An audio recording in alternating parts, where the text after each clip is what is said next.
Are you an eccentric type?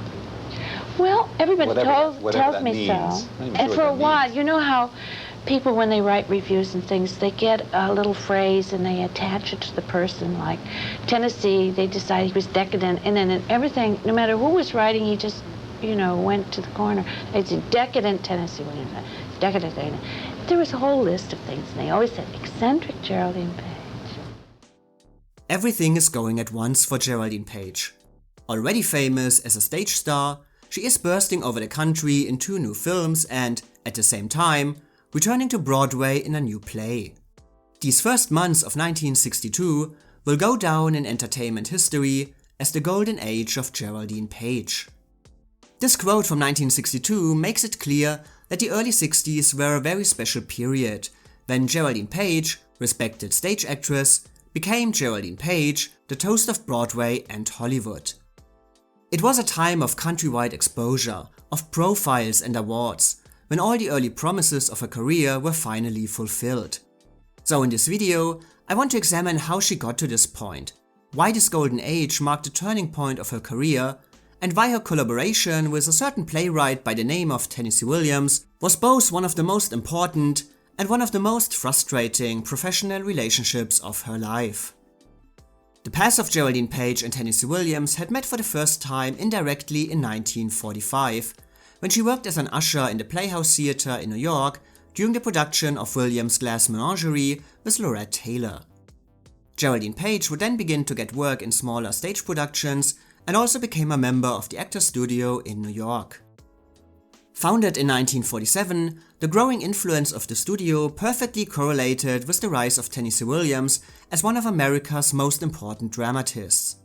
One of its founding members, director Elia Kazan, very often worked with Williams, most importantly on A Streetcar Named Desire, the play and movie that made the main export of the Actors Studio, the so-called method, famous across the country and redefined how acting was seen and judged. Elia Kazan would obviously prefer to cast members of the Actors Studio when directing a play or a movie, but even beyond that, it is easy to understand why the work of Tennessee Williams was so attractive for a new generation of performers. The method would ask actors to explore their own personal experiences and then apply their real emotions to their roles, and also dive deep into the history of their characters beyond the written words on the page, constantly asking questions about their motives, their past and their ambitions.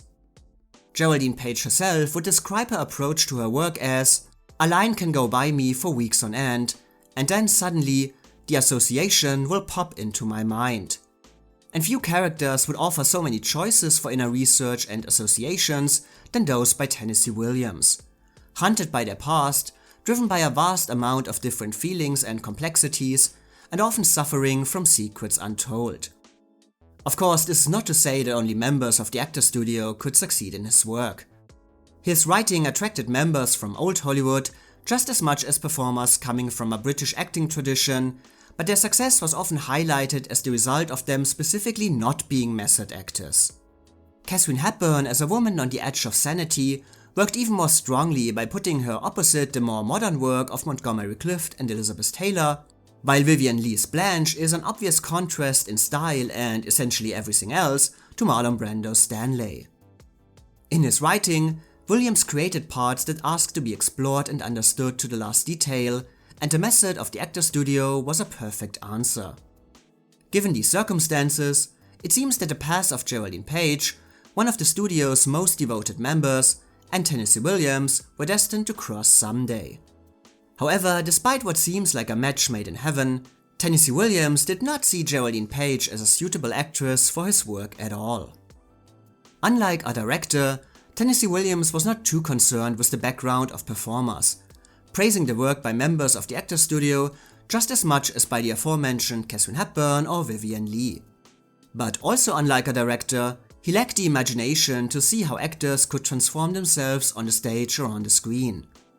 Instead, he based his opinions on performers solely on the work they had done so far, their public reputation, or how closely they came physically to his own ideas of the characters he had created. For example, you don't have to know a lot about newcomer Marlon Brando to realize that he is the ideal Stanley just by looking at him. On the other hand, Williams doubted that, given her public reputation in 1959, Elizabeth Taylor could pull off a naive young woman who doesn't know that she was, quote, being used for something evil in Suddenly Last Summer. As a writer, he was extremely protective of his work, which reflected many of his own personal experiences, fears and pains, writing stage directions that almost read like a novel, and he was always keen to see actors in his roles that he felt would bring these fears and pains to life. And Geraldine Page did, in his opinion, not fit his demands. And I mean, when you consider Williams' limited imagination on how actors can transform themselves in their roles, you can kind of see where he was coming from here. His plays were always known for fiery passion, emotions on the edge of sanity, in southern, hot and sweaty surroundings, where tempers run high and characters expose their inner feelings and darkest secrets. Geraldine Page, however, is not an actress usually seen as particularly fiery or passionate, but instead as an actress of intellect, who approached her roles with her mind and not her feelings, always in control of her own work and everything going on around her. This reputation was not built over time, but rather characterized Geraldine Page right from the beginning of her career in New York, when she was, despite the praise for her talents, also often described as mannered, calculated, over-rehearsed, cold or unemotional. Elia Kazan would later comment on working with her as, her ego was wrapped securely in getting the part right and serving the play right. I respected that about her, and I thought very highly of her gifts, but I did not find her terribly inspiring.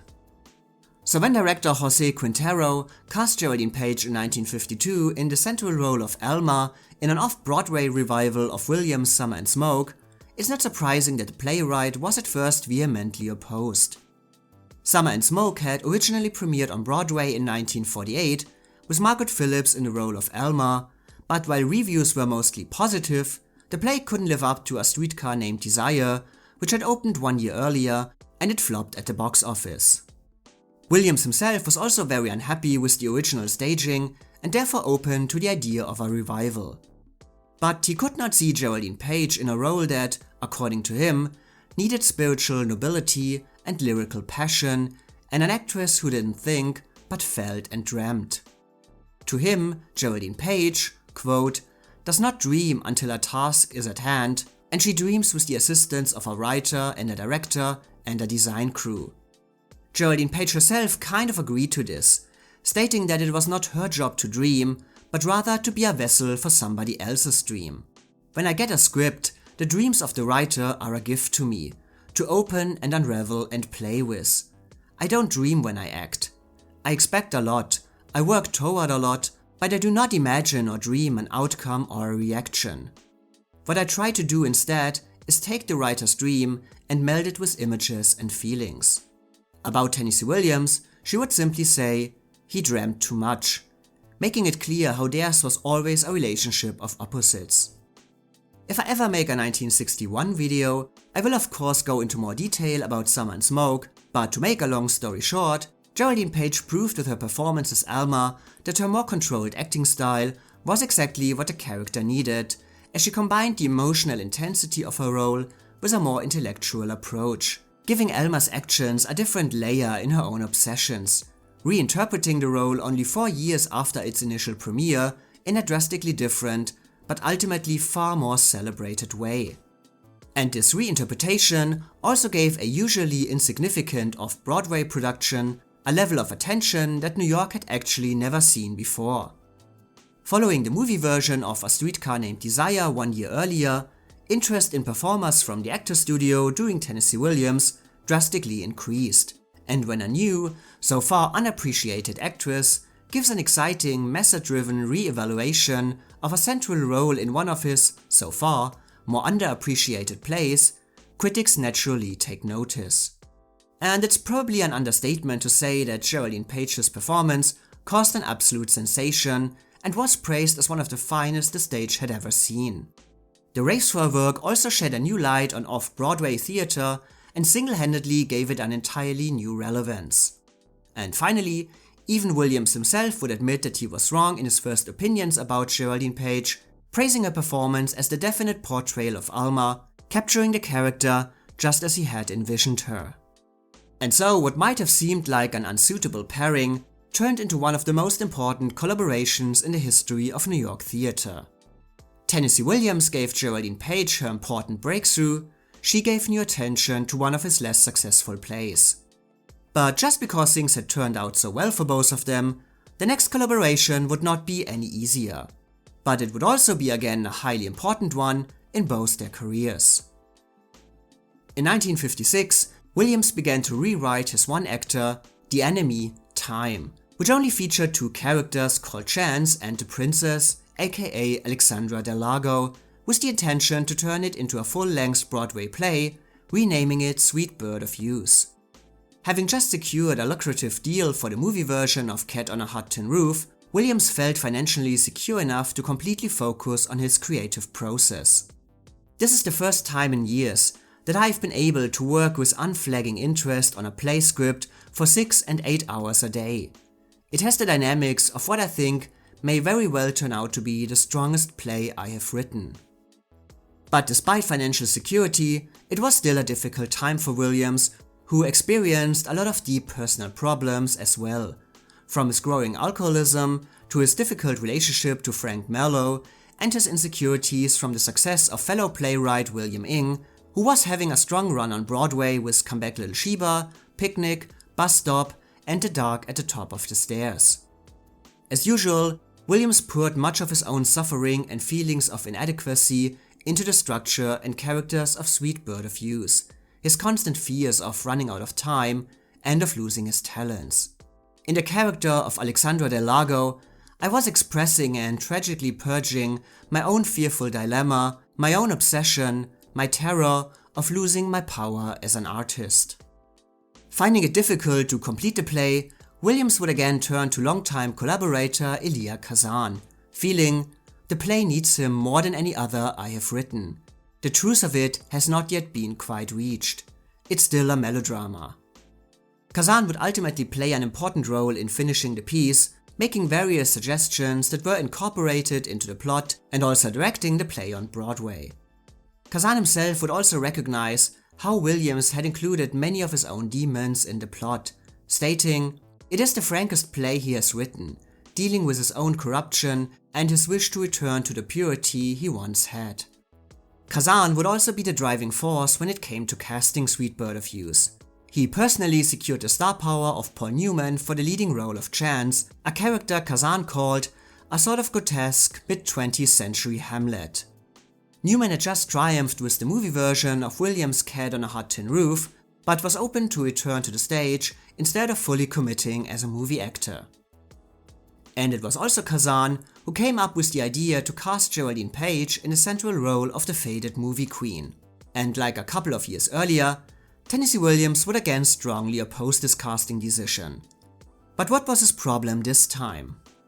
Following Summer and Smoke, Geraldine Page enjoyed a brief stay in Hollywood with an uncredited appearance in Taxi and then a role opposite John Wayne in Hondo, for which she received a supporting actress nomination at the Oscars, but after that she again returned to the stage.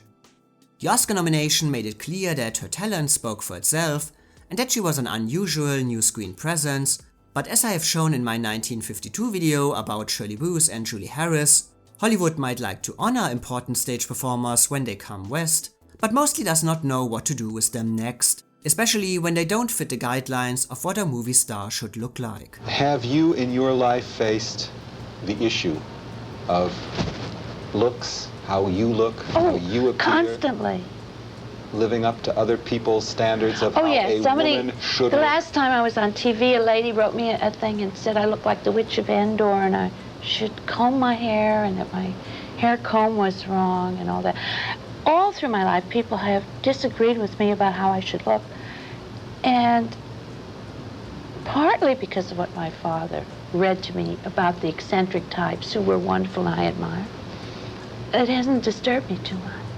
Like Shirley Booth and Julie Harris, Geraldine Page could not compete with the glamour type of the 50s, and she consequently preferred to return to the stage, achieving success with plays like The Rainmaker, which would be done by Katharine Hepburn on the screen, or The Immoralist opposite James Dean.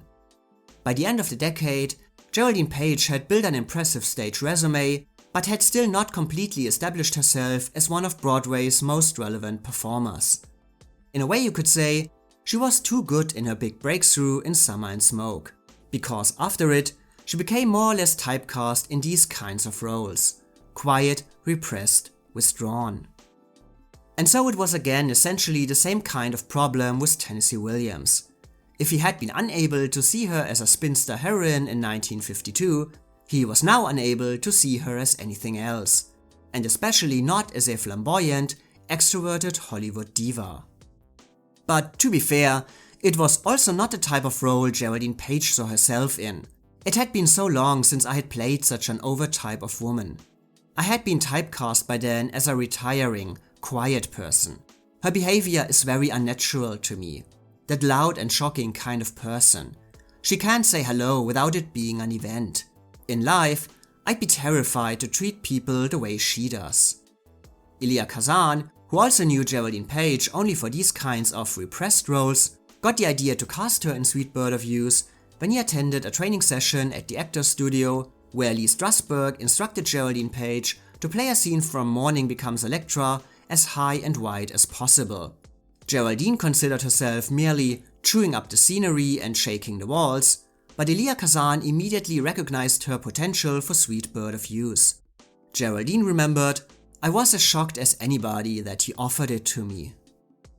Shocked was probably also the word for Tennessee Williams, who also rejected Geraldine Page because of another reason: her age. While this play never specifies how old the leading characters are supposed to be, it does imply a relationship between an older woman and a younger man. In real life, however, Geraldine Page was only 2 months older than Paul Newman, causing Williams to state, "I think it may demand more power and technique than a young actress like Geraldine could give it. The princess is a pretty cosmopolitan character demanding great stature, stage presence, power, vocal richness and variety, and he initially pushed for Margaret Leighton or Vivien Leigh in the role."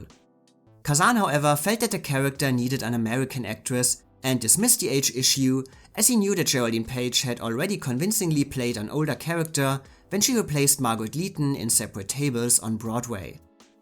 But despite Kazan's belief that Geraldine Page was the right choice for the role, Williams continued to remain skeptical, again scared that his own vision would be sacrificed and also fearing that the wrong actress in the central part would make the play a failure. He and Geraldine Page were up to a bad start right away when he interrupted her during the first table read. In his biography he wrote, "About halfway through it, I leap from my chair and cry out, 'Stop it, it can't go on, it's too awful.'" For Geraldine Page, who already had doubts about her abilities for this part, this reaction obviously did not help. In the past, directors had often criticized her for excessive use of her hands or her too grand body language. Lee Strasberg had gone so far as to tie her hands up with a rope to force her only to act with her face. Now she needed to bring these grand gestures back for a role she felt completely unsuited for. She consequently worked very closely with Elia Kazan to overcome her self-doubts during rehearsal. She was convinced that she couldn't do the part. I told her she could and would, and that it was a stretch for her, true, but that she had to be courageous. She did not believe herself to be beautiful or to have the composure of a movie star, of a grand lady who got what she wanted. Geraldine would later credit Kazan as an important influence on her work, saying, "Kazan's vision is very strong and forceful. He told me how he wanted Princess to look, and every time I'd get shy, he'd push me. He'd say, 'Get louder and nastier.'" Kazan would also show Geraldine Page photographs of silent film stars, asking her to build her character on one of these images. After dismissing the likes of Greta Garbo or Mary Pickford, Geraldine Page decided to base the princess on Norma Talmadge, as she felt that she had an air of great vulnerability, as of someone who would greet everything and everyone with a spontaneous open-heartedness, and I was very touched by it. I felt the shocks and hurts that would fall full force on a heart like that could turn someone into a complicated, volatile phenomenon like the princess. Oh, by the way, if we want to talk feud, I did not find any confirmation that this statement was correct. Well, the performance you were nominated for in Sweet Bird of Youth, The faded movie queen swanning about. Oh, I think we all know who that was based on, dear. But despite the disagreeing, the doubts and the criticism, opening night showed that something extraordinary had come out of chaos. Sweet Bird of Youth itself did mostly get positive notes, and it was called one of Williams' finest dramas, enormously exciting and a play of overwhelming force. But it was still not as universally praised as many of his earlier plays, and other reviews stated that the play might have been an interesting one-actor. Certainly its content and scope do not justify the 2.5-hour ordeal it now demands. But Sweet Bird of Youth still turned into the hoped-for commercial success and ran for 375 performances. But one review hit the nail on the head when it said that the Broadway production of Sweet Bird of Youth has made it incontrovertibly clear that the Williams-Kazan collaboration has reached a point of diminishing returns, and it was ultimately the last time that Kazan and Williams worked together. But it was still clear to everyone that if Sweet Bird of Youth was a critical and financial hit, there was one reason for it: the excellence of Geraldine Page. Sure, Paul Newman had the star power, but everything positive about Sweet Bird of Youth came directly from her. One critic saying that her performance restored Tennessee Williams to the pinnacle among today's playwrights. As it had happened 7 years earlier, she again brought critical raves to one of his plays, while he gave her career another important push. First, there was the unanimous praise for her performance, one review stating, "As a fading but flamboyant movie star, Geraldine Page cuts both a horrifying and comically magnificent figure as she seeks to forget her youth." Others called her a tigress with the voice of a trumpet and wrote that she had never been better, that she was brilliant and fascinating and one of the most devastatingly powerful actresses of the moment. No, I didn't read the reviews. Newspapers, who cares what the newspapers say? What did they say? Tell me word for word. And beyond the raves for her specific performance, Sweet Bird of Youth was also an important step in Geraldine Page's career because it highlighted her versatility and presented a completely new side of her talents and her personality. If Summer and Smoke had put her on the map, Sweet Bird of Youth had firmly put her at the top, and she finally established herself as one of Broadway's most important actresses, winning a New York Drama Critics Award, and she was also considered a favorite for a Tony Award until a little play called The Miracle Worker opened a couple of months later. We will talk about that in another video. And Hollywood would also soon be calling again. It was the beginning of the golden age of Geraldine Page. Winner of every major acting award on Broadway, now challenges all of the great motion picture performances of the past in the role that touches every hidden facet of human strength and frailty. During the 50s and early 60s, it was basically impossible to escape the amount of Tennessee Williams movie adaptations. The interest in his work was at an all-time high and would also lead to movie versions of his lesser-known work. Following the premiere of Sweet Bird of Youth on Broadway alone, movie adaptations of Suddenly Last Summer, The Fugitive Kind, and The Roman Spring of Mrs. Stone were released. This interest in everything Tennessee Williams would also lead to a movie adaptation of Summer and Smoke in 1961. And thanks to her success with Sweet Bird of Youth, it also marked the return of Geraldine Page in front of the camera for the first time in 8 years. And just 1 year later, Hollywood turned its attention to Sweet Bird of Youth. When a Broadway play is brought to the big screen, a recasting of the principal parts is never surprising. After all, established movie stars are a much bigger guarantee for financial success, which is why Vivien Leigh replaced Jessica Tandy in A Streetcar Named Desire, or Elizabeth Taylor and Paul Newman starred in Cat on a Hot Tin Roof. And while Geraldine Page was invited to recreate her part in Summer and Smoke in 1961, her casting in Sweet Bird of Youth 1 year later was not a given.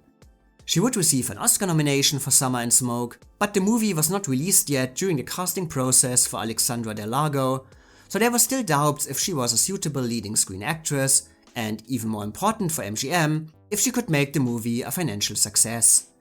Therefore names like Ava Gardner, Eleanor Parker, Vivien Leigh, Deborah Kerr, and Susan Hayward were openly considered for the part of the princess. But in regards to box office, Sweet Bird of Youth had the advantage that a popular movie actor was already involved in the stage play, and once Paul Newman confirmed that he would recreate the part of Chance, the studio felt that his presence in the movie was enough to make it a hit, and finally decided that Geraldine Page was allowed to recreate her stage triumph. Director Elia Kazan, on the other hand, would not be involved with the movie version of his stage hit. Paul Newman had insisted on Richard Brooks instead, with whom he had worked on Cat on a Hot Tin Roof, making this the second time that Brooks would direct a Tennessee Williams movie based on an Elia Kazan directed play. Also, Kazan was busy working on Splendor in the Grass, based on a screenplay by William Ing, which upset Williams quite a bit and only further confirmed that their collaborations had reached the end. Brooks, who had won an Oscar for Elmer Gantry since Cat on a Hot Tin Roof, would rework the script for the screen, removing many of the more stylized elements of the play, such as characters breaking the fourth wall, and adjusted the script to the demands of the Hays Code. To get back at the Hays office, Brooks would however add one line that was not in the original play. A movie starring our special talent would be banned in all 50 states. But beyond these, what could be called standard changes, Brooks made one significant adjustment to the script by deciding to put more focus on the character of Chance and the star appeal of Paul Newman. Geraldine Page was well aware of this, saying, "There's been a change of emphasis in the movie. The play wasn't clearly about anyone, and the princess ended up dominating it. The movie is clearly about Chance, and I'm just one of the people in his life." MGM was clearly trying its best to recreate the success of Cat on a Hot Tin Roof, with the involvement of Richard Brooks and Paul Newman, as well as a controversial plot by Tennessee Williams, but Sweet Bird of Youth was ultimately not the same hit at the box office. Paul Newman was Paul Newman, and yes, he walks around looking like this, but it was still Paul Newman without Elizabeth Taylor.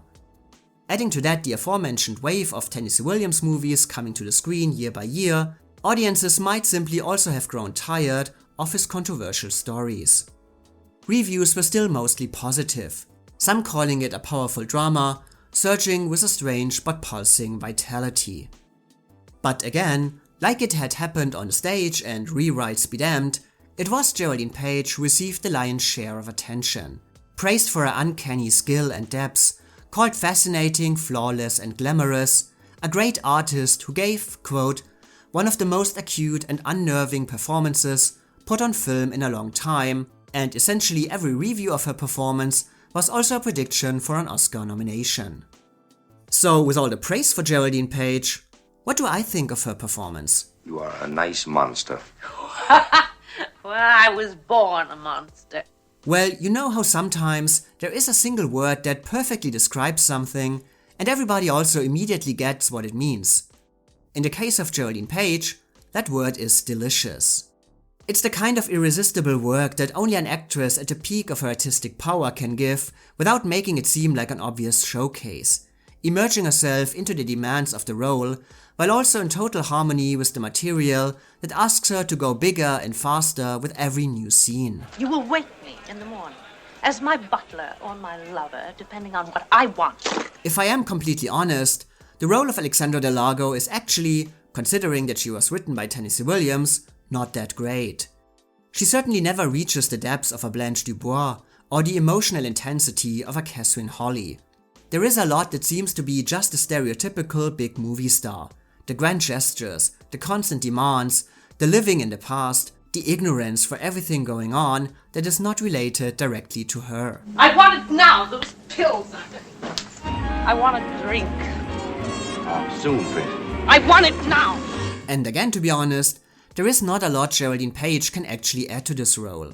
But thankfully, she can still bring her to life with her determination that turns this hurricane of emotions into a believable human being. I mean, the role is certainly not meant to give us on the waterfront-like realism, and Alexandra Delago is always more an artistic creation than a believable person. Not the kind of realistic drunk we would see the same year, but she always serves the poetic quality of the play, constantly over the top and almost out of this world, but still real within her own world, and, to come back to the beginning, simply delicious. May I have something to wash it down with? You're not going to give me water. Richard Brooks would later say about Geraldine, "Someone once made her believe she isn't beautiful, and I had to remind her not to make those fluttery gestures with her mouth and her hands, which I think are subconscious efforts to cover her face." And yes, Geraldine Page was never known as the typical Hollywood beauty, Alexandra Del Lago is the sex symbol of America. but she possesses the kind of unique attractiveness that makes her stand out and command attention. Sweet Bird of Youth is maybe the only time that Geraldine Page was allowed to be truly seductive in her work, playing a woman who maybe feels that time has passed her, but is still in possession of her sexual powers. And she clearly overcame any feelings of insecurity she might have had and gave the princess the perfect balance of passion and control. It's the only dependable distraction, and I need that distraction right now. For an actress so often associated with rather withdrawn, introverted women, it is quite simply a thing of beauty to see her go so overboard, but without ever losing her control over the material and her character. Yes, there are moments when Geraldine Page appears to be out of touch with the scenes around her, but it all underlines how the princess struggles to settle into the surrounding chance has brought her into. Geraldine Page is therefore always the most fascinating to watch in her interactions with Paul Newman. Both actors clearly familiar with each other and always knowing how to inject their relationship with the right subtle message and suggestion. Oh, those lovely bells. Well, ma'am, it is Easter Sunday. How fitting. I feel absolutely reborn.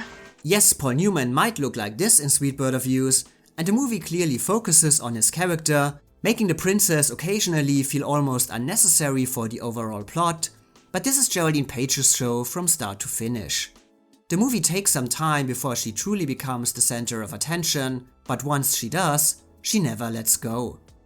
Geraldine Page is clearly having a lot of fun with this role, almost pouring her dialogue in some scenes by using the full strength of her voice in others, constantly switching between self-assuredness, passion, fear and exhaustion, and she flawlessly tosses out every one-liner that Tennessee Williams offers to her. I don't remember your face, but your hands are familiar. I may have done better. But God knows I have done worse. I mean, the way Geraldine Page lets Alexandra say her own name is already an absolute highlight. My only interest in life is me. Alexandra Del Lago. Yes, it's me. Alexandra. Beyond this, Geraldine Page also adds quite a good deal of comedy to the role, simply from the way she occasionally lets Alexandra overreact to certain moments, or simply this. I don't like waiting for anybody. Baby.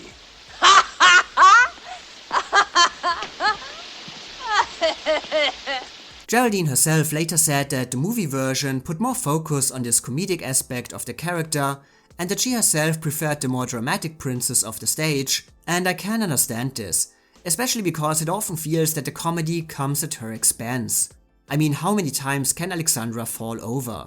But the energy that Geraldine Page brings to this part by mixing the seriousness of the project with a lighter touch in various moments is probably the movie's best aspect, and also gives her maybe not the best telephone scene in movie history, but one among the top. They want me? They really want me? Sweet Bird of Youth is not the strongest movie version of Tennessee Williams' work, but Geraldine Page makes it all worth it, by being unpredictable in a predictable part, larger than life but almost frighteningly defeated, constantly intriguing for enjoying every aspect of life that pleases her, unafraid to ask for what she wants, and unashamed to take it. In one word, simply delicious. In the end, Geraldine Page might not have won the Oscar that year, but as already mentioned, the importance of Sweet Bird of Youth for her career cannot be overstated, as it established her as a leading star on Broadway, showcased her versatility, and also initiated her second career as a movie actress. After the two-punch of Summer and Smoke and Sweet Bird of Youth, and the 2 Best Actress nominations they brought her, her appearances in movies increased and became much more regular. And the play even changed her private life as she married stage and screen co-star Rip Torn in 1963. The golden age of Geraldine Page indeed. It was a peak that she reached both due to and despite Tennessee Williams, constantly overcoming his doubts with the sheer force of her talents. Talents that he would finally recognize completely and without restrictions. Geraldine poured blood and flesh into my pages. She made me a better writer, and she made my plays better. Geraldine is all about getting it right, and just above that goal is getting it brilliant, which she does. A solitary genius, the most disciplined and dedicated of actresses, probably the one fate will select as an American Duse. The golden age of Geraldine Page had indeed begun, and would essentially last for many, many years. But this is a story for another time.